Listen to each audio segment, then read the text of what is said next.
And a very good day, everybody. My name is Chris Hickman. I'm the Chief Security Officer at Keyfactor, and welcome to our Digital Trust Talk series. I'm absolutely thrilled today to be joined by Bruno Couillard. Bruno, you're from Crypto 4A, and could you take a minute to introduce yourself and Crypto 4A as a company? Yes, absolutely. First of all, thank you, Chris. Thank you, Keyfactor, for the invite. Very happy to be here, and Chris, happy to be talking to you again. It's been a lot of fun lately. We've had many interactions. So, Bruno Couillard, I'm the CEO and co-founder of Crypto 4A Technologies. We're a new company in the world of HSM, but we're an old team at building HSM. We built the Luna HSM many tens of years ago, and Crypto 4A is a new breed of HSM, very much designed to address the quantum transition, also bringing into the world of HSM a renovation or renewing their abilities to be more appropriate to the more complicated world we live in today. So that's what we do.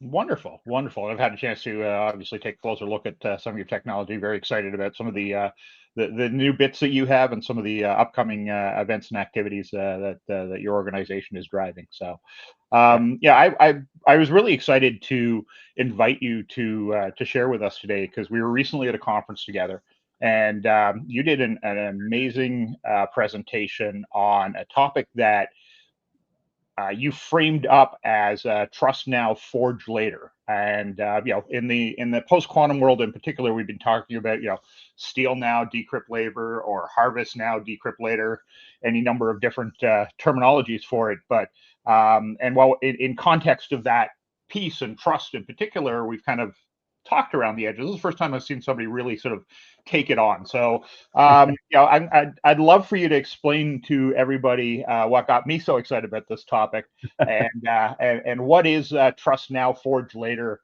And explain it to us in an elevator pitch style to start.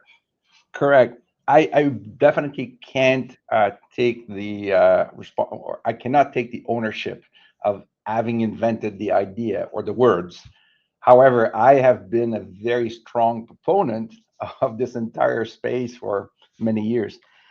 In the idea is why we're here today talking about this catalysm eventuality of quantum taking over crypto is that we've been using cryptography, specifically digital signatures, for the past 30 years. In fact, we're recording in November 2025, exactly 30 years after the arrival of Netscape browsers with the digital icon that said, "We Mm-hmm. are now secure," the lock, padlock. In the last 30 years, this concept of using digital signature has become pervasive, prevalent in everything we do cryptographically speaking. So we sign contract, we sign our firmware, we sign the hierarchy of our PKI, everything that exists in the world of cryptography that has anything to do with identity, authenticity, integrity is based on secure foundations of digital signatures. Yep. Quantum computers has a massive impact there. So if you think of your usage of this digital signature processes, whether it's contractual or designing satellites and you're dealing with firmware updates, the notion of doing a signature today that could exist and need to be validated many years in the future, which is this notion of you trust it now, Yep. but it could be forged later. That concept of the very fundamental usage of digital signature needs to be elevated to, in my opinion, at the very least, it's on par to the notion of harvest now, decrypt later. It's on the same, at the very least, on the same level, if not higher, in my opinion. So that's why I think we, as a collection of experts, the ecosystem, we need to elevate it. We need to start talking about trust now, forge later, to the same degree, with the same energy that we do with harvest now, decrypt later. And that's why I'm trying to be, I'm on that mission to try and elevate it. And I'm not the only one. There are many folks out there that are helping making this happen, such as you, basically, Chris. Yeah, and it's funny because I frame it a slightly different way, but it's the same concept, right? Which is, on that fateful day that seems to be becoming increasingly inevitable, that cryptographically relevant quantum computer exists. One of the cores of PKI in particular has always been non-repudiation, and non-repudiation goes on day one.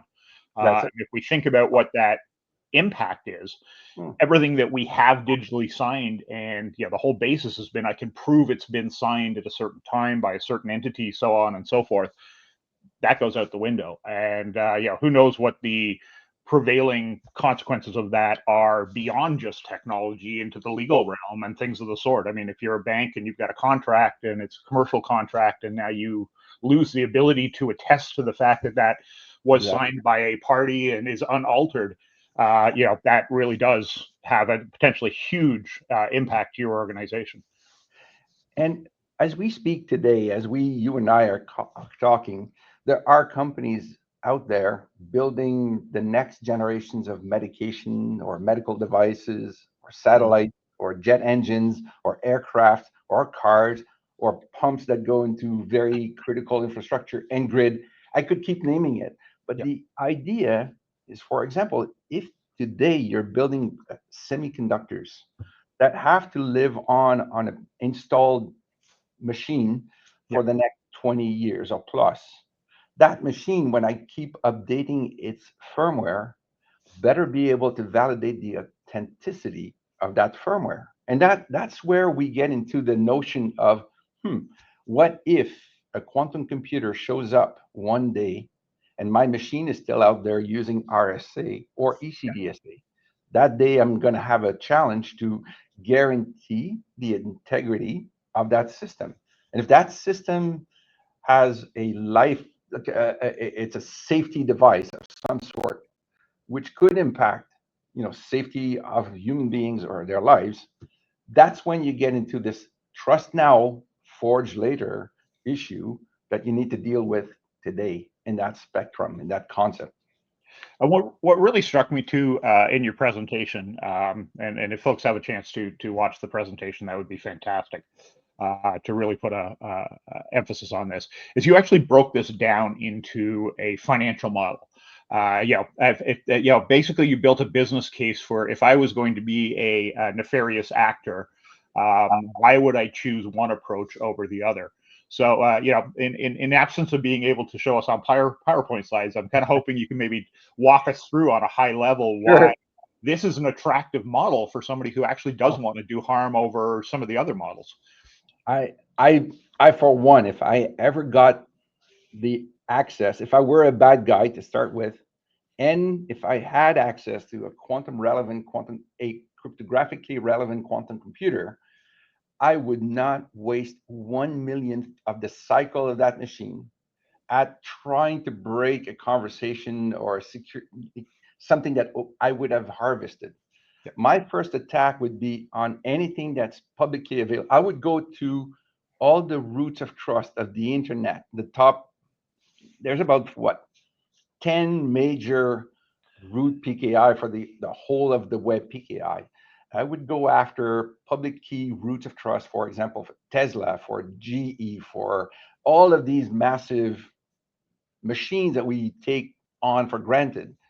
And I only need to break, I don't know, let's say I break 50 of those roots of trust.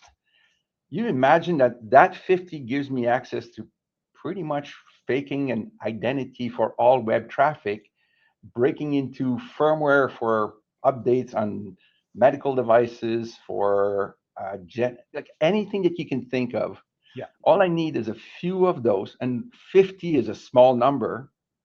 And I only need to run my cryptographically relevant quantum computer 50 cycles to get all of this potential availability to me. And if you compare that return on that investment, so I've built the cryptographically relevant quantum computer, and I've now ran it, say 50 times, 50 cycles, and I've got all of this potential of attacks at my disposal. versus store now, decrypt later means today I need to keep accumulating for the next, say, number of years, massive amounts of connections, which is petabytes of data. Mm-hmm. I then need to try and crack many of them to figure out which of these will give me some potential valuable information to use and extract. I mean, if I compare those two business case from a cryptographically point of view, as an attacker, it's not even a challenge. It's not even, I don't even have to waste a second to think about that. So to me, it's the easiest, most best return on my investment from an attacker's perspective. Yeah. And you know, I think people sometimes forget that, you know, these assets, like these roots of trust, the certificates for these roots of trust, are not, by their very nature, don't need to, the keys need to be very highly protected in something like one of your HSMs, but the certificates are meant to be public, be findable, Yeah, exactly. used for verification, and therefore you don't have to dig very hard to find these things by their very nature. You know, and so there's no digging needed. They're published. yeah. You're able to get those from many hundreds of places. They're there to be taken because that's what you use usually. They're in your browser. They're part of your root stores. They're everywhere you need. They're just there at your disposal. So Yeah. easy access. Easy access. So it's not even like you have to, you know, break into a system to find a file that's encrypted and bring it out and decrypt it and so on and so forth. So that's that's why it really sort of struck me as interesting. And yeah, we've talked a little bit about the manufacturing side, but you know, because obviously long life of devices, the ability to forge them, to forge the authenticity should be first and foremost on everybody's mind who makes something. You know, because pretty much everything now seems to be connected to the internet in one capacity or another. What about on the enterprise side?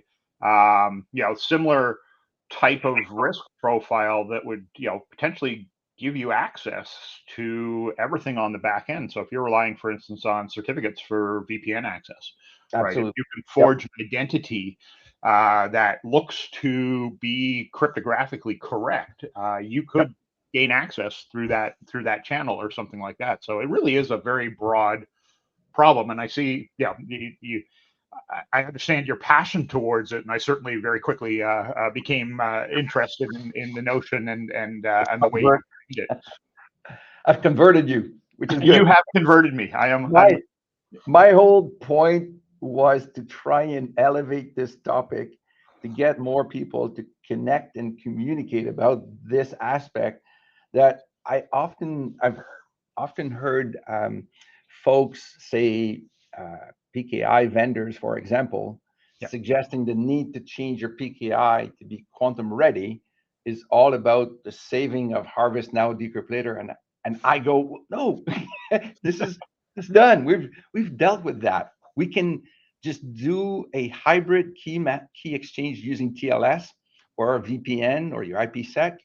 That today gives you plenty of time to deal with the real issue of quantum computers. Yeah. What you need to do today, and the reason to bring your PKI in a quantum era, is because you need to make sure your digital signature can live on, especially when you have long-lived digital signatures. So yeah, I'm glad that you really enjoyed it. So my mission was accomplished. And I know, Bruno, you know, you do a lot in helping. You've done a lot, for instance, with guiding some of the guidance out of Canada on the post-quantum strategy that the federal government has put out, and I'm sure you're very much involved in some of the other world initiatives. How is this now getting a focus, you know, within those realms? Do you see not just individual companies but countries starting to step up? Just in general, I mean, I've seen the guidance that's coming out. It seems to be another country a day coming out with guidance. You know, do you think a lot of that guidance is sufficient to mitigate this risk? I think some of it is going to be it will be interesting to determine, for example, if I'm in the telecommunication industry, and when I sell a piece of equipment that will be deployed, say, a 5G or a 6G network or whichever version of it, these machines, these systems tend to have a very long life because they need to be, your money that you're paying for it needs to be recouped over many years. Yeah. So there's a lot of things that we build today that have 20, 30 years of longevity. And 30 years out in the future, you have to ask yourself, are we maybe late? Have we got the right cryptography in place? Is in 30 years, do we think we're still okay with our classic cryptography? Because if we think quantum computers may show up in time to break that material, well, that investment you're making may have a shorter life. Like if you're a big telco deploying lots of equipment on the hope that you will be able to keep that equipment going for 20 or 30 years, or you're sending a satellite, or you're building a complete grid security system. Many of those things, like even last couple of weeks ago, I was talking with folks that build aircrafts, and they are building those machines to live for 40 years. An aircraft airframe is designed to live for 40 years. So if I have something in there that needs to validate signatures, well, in 40 years from now, I better hope that that signature is quantum safe. Yeah. So that's a today problem. That's an issue we need to resolve ASAP. And these things don't change overnight. Aircraft being a great example, right? Every time I No. make a change, I've got to go through some regulatory approval of that, and that takes time. And it's not like I cut the code tomorrow and it's in the device, the next day. Exactly. It's a very sort of monolithic, long process to go through that. And sort of when you back that up against the entire supply chain for a lot of these types of things, cars, planes, medical devices, it's a very purposeful security by design step that one has to take now in order to provide that assurance for their customers further downstream. And then the other piece that we do talk about from time to time is make sure that you're agile with crypto. There's still a lot of things we don't know, right? That could still come into play over that 20, 30 year time frame that may be quantum related, maybe not, maybe something else related. How does that map into the ability to be able to manage those devices? So anyways, I mean, Bruno, this is absolutely fascinating. This has been a great conversation, as you and I always have, more often than not in person on some other part of the world than online and actually in the same city. But any final thoughts? Any sort of parting words, words of wisdom that you would like to throw out there? Well, Chris, again, I want to thank you for having picked up on the topic, first of all, and having the ability to broadcast the concept and help the audience, hopefully, to realize the importance of long-lived digital signatures and trust now, forge later as a concept that people have to realize quantum computers have impacts on multiple things. And that's a very critical one. So I'm hoping that what we've done here today will help continue to elevate and to continue promote that very important aspect of our ongoing cryptographic challenges. We need to be thinking also about that. So thank you for that. Yeah, thank you so much, Bruno. Appreciate you taking the time with us today. And for those of you who follow the series regularly, look forward to bringing on another guest and having an equally invigorating conversation soon. Thank you very much, Bruno. Thank you, Chris. Cheers.